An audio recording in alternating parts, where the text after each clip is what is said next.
又有風台接近台灣，熱帶性低氣壓 TD13，上緊在下暗就會變做風台紅霞，往西北西方向來刷。預估在25是上接近咱台灣的時間。氣象署表示，可能在轉做風台同時，就會來發布海上警報。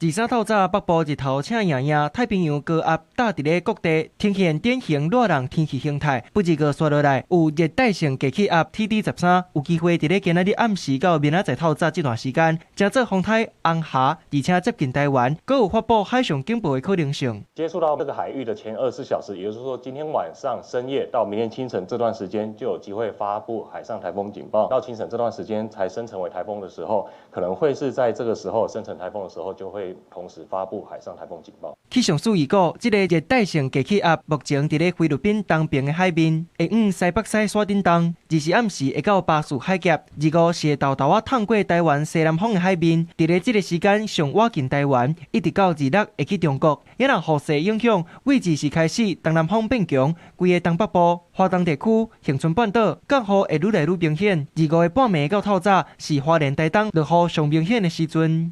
迎風面的花蓮跟台東以及這個恆春半島都是主要降雨的一個熱區哦。那這段期間的降雨大概會落在大雨到豪雨等級之間。氣象專家就提醒，華東地區甲恆春半島雨袂使看輕質。另外，隨風26到29，風台會豆豆離開，啊毋過繼續受到偏南風的影響。華東南部地區天氣也是真無穩定，會有無定時的陣雨甲雷公雨來發生。另外，台灣東南方的海面風影嘛會變強，觀眾朋友都要細緻。記者綜合報道。